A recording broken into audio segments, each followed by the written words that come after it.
తెలంగాణ రాష్ట్రంలోని ముఖ్యంగా ఉత్తర తెలంగాణ ప్రాంతం నుంచి దశాబ్దాలుగా ఇక్కడ వ్యవసాయ మార్గాలు లేక, భూమి ఉన్నా నీళ్లు లేక, ఉపాధి అవకాశాలు లేక దశాబ్దాలుగా ఇక్కడ నుంచి మరి లక్షల సంఖ్యలో సోదరులు తమ భార్యా పిల్లల్ని విడిచిపెట్టి, కుటుంబాలను వదిలిపెట్టి గల్ఫ్ దేశాల్లో ఆ ఎడారుల్లో మరి ఒయాసిస్లు వెతుక్కుంటూ, మెరుగైన అవకాశాలు వెతుక్కుంటూ లక్షల సంఖ్యలో దాదాపు 3.5-4 దశాబ్దాలుగా అక్కడ పోయి పనిచేస్తా ఉన్నారు. అయితే గత 10 సంవత్సరాలుగా ముఖ్యంగా రాష్ట్రం ఏర్పడ్డ తర్వాత ఇవాళ తెలంగాణలో వ్యవసాయము బాగైంది, ఉపాధి అవకాశాలు బాగైనాయి.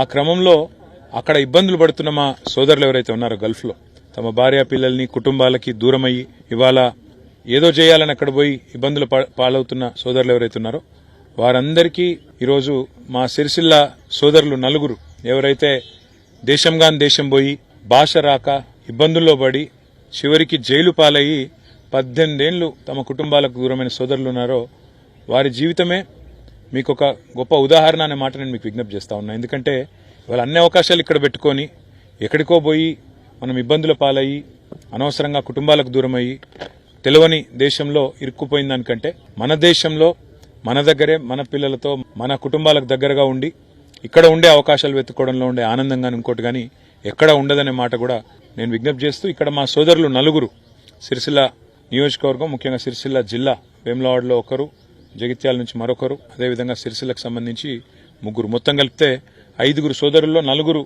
తిరిగి వచ్చినారు. చాలా సంతోషం. నేను దాదాపుగా ఇక్కడ మా స్థానిక నాయకులు ఆనాడు తౌటు నాగభూషణం గారనే ఒక రిపోర్టరు, తర్వాత బాలు కాయితీ అనే మరొక రిపోర్టరు, 2 సోదరులు కూడా ఈ విషయం నా దృష్టికి తీసుకొచ్చి, అన్న మన వాళ్ళు ఇబ్బందుల్లో ఉన్నారు, మీరు వారిని విడిపించేదానికి మీ ప్రయత్నం చేయండి అంటే ఆనాడు మేము అధికారంలో లేము. 2011-12 ఆ ప్రాంతంలో మొదటిసారి ఈ అంశం నా దృష్టికి వచ్చినాడు అధికారంలో లేము. కానీ సిన్సియర్గా ప్రయత్నం చేసి నేపాల్ దాకా పోయి ఒక 15 లక్షల రూపాయలు ఆనాడు బ్లడ్ మనీ అంటారు, ఏ కుటుంబం అయితే చనిపోయిందో ఆ కుటుంబానికి పోయి వారి కుటుంబ సభ్యులకు డబ్బులు కూడా కాఠ్మండు దాకా పోయి మందా భీమిరెడ్డి గారు, నారాయణ స్వామి గారు వాళ్ళందరినీ కూడా తీసుకొని పోయి అక్కడ దాకా పోయి ఇచ్చి రావడం జరిగింది. తదనంతరం వారు వెంటనే విడుదలవుతారని ఆశించడం జరిగింది. కానీ దురదృష్టవశాత్తు అక్కడ చట్టాల్లో మార్పులు, కొన్ని ఇబ్బందుల వల్ల మధ్యలో లాయర్లు కూడా అక్కడ చాలా హెల్ప్ చేసినారు. అక్కడ మా గల్ఫ్లో ఉండే సోదరులు, మా సత్యం గారు, రాధారప్ సత్యం గారు, జువాడి శ్రీనివాస్ గారు, అక్కడ లాయర్ అనురాధ గారు, ఇంకా అక్కడ స్థానిక లాయర్లు కూడా, అక్కడ యునైటెడ్ అరబ్ ఎమిరేట్స్ సంబంధించిన లాయర్లు వాళ్ళు కూడా సాయం చేసినారు.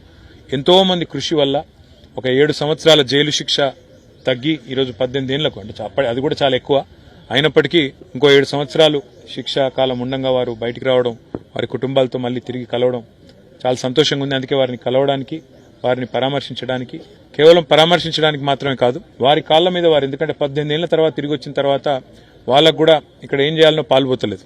కాబట్టి వారి కాళ్ల మీద వారు తిరిగి నిలబడడానికి కూడా నా వంతు ప్రయత్నంగా తప్పకుండా సాయం చేస్తానని చెప్పి వారికి నేను మాట ఇచ్చినాను. ప్రభుత్వాన్ని కూడా నేను కోరుతా ఉన్నా, మీరు మాట ఇచ్చారు, గల్ఫ్ బాధితులకు సహాయం చేస్తామని చెప్పారు, తప్పకుండా మీరు కూడా మాట నిలుపుకుంటారని, నిలుపుకోవాలని మనస్ఫూర్తిగా నేను రాష్ట్ర ప్రభుత్వాన్ని కూడా కోరుతా ఉన్నా. తప్పకుండా నా తరపున వ్యక్తిగతంగా నేను కూడా వారు తమ కాళ్ల మీద తాము నిలబడే విధంగా, స్వయం ఉపాధి అవకాశాలు అందిపుచ్చుకునే విధంగా మంచి ఏర్పాటు చేస్తానని వారికి మాట ఇచ్చాను. తప్పకుండా రాబోయే 1-2 నెలల్లోనే ఏర్పాట్లు చేస్తానని చెప్పి కూడా తెలియజేస్తూ, గల్ఫ్ దేశాల్లో ఉండే తెలంగాణ బిడ్డలకు మాత్రం మళ్ళొక్కసారి నా విజ్ఞప్తి, మీరు ఇక్కడ నుంచి పోవడం, కొంతమంది నకిలీ ఏజెంట్ల చేతుల్లో మోసపోయిపోవడం, అక్కడ పోయిన తర్వాత కలివిల్లి కావడం, అక్కడ పోయిన తర్వాత మళ్ళీ ఇబ్బందులు పడడం, భాష రాక, వీసా లేక, న్యాయంగా రావాల్సిన వేతనాలు రాక, రకరకాల ఇబ్బందులు. అందుకే మీ అందరికి కూడా నా విజ్ఞప్తి, తెలంగాణలో ఇవాళ అవకాశాలు కోకోల్లలుగా ఉన్నాయి. మన దగ్గర ఎక్కడెక్కడి నుంచో వచ్చి ఇవాళ వివిధ రాష్ట్రాల కార్మికులు పనిచేస్తూ ఉన్నారు. కాబట్టి అన్నింటినీ దృష్టిలో పెట్టుకుని దయచేసి తెలంగాణ సోదరులు ఎవరైతే గల్ఫ్లో ఉన్నారో లేదా ఇక్కడి నుంచి పోవాలని ఆశిస్తున్నారో వారందరూ కూడా ఇక్కడే తమ కుటుంబాలతో ఉండి సంతృప్తికరమైన జీవితాన్ని గడపాలని మనస్ఫూర్తిగా కోరుకుంటూ, తిరిగి వచ్చిన మా శివరాత్రి హనుమంత్ గారు, మల్లేష్ గారు, లక్ష్మణ్ గారు, వెంకట్ గారు, రవి గారు, వెంకట్ ఒక్కరు రావాలి, ఇంకా రవి గారు, అందరికి కూడా మరి స్వాగతం చెబుతూ వారి కుటుంబాలతో వారు సంతోషంగా జీవితాన్ని గడపాలని ఆకాంక్షిస్తూ, సహకరించిన ప్రతి ఒక్కరికి, ఈ విషయాన్ని నా దృష్టికి తెచ్చిన 2 రిపోర్టర్ సోదరులకు, సహకరించిన లాయర్లకు, దౌత్య అధికారులకు, ఇందులో కేంద్ర ప్రభుత్వం కూడా సహకరించింది వారికి, ప్రతి ఒక్కరికి కూడా పేరు పేరున మా కుటుంబాల తరపున హృదయపూర్వకంగా ధన్యవాదాలు. వారందరూ కూడా, మీ అందరూ కూడా ధన్యవాదాలు. Thank you.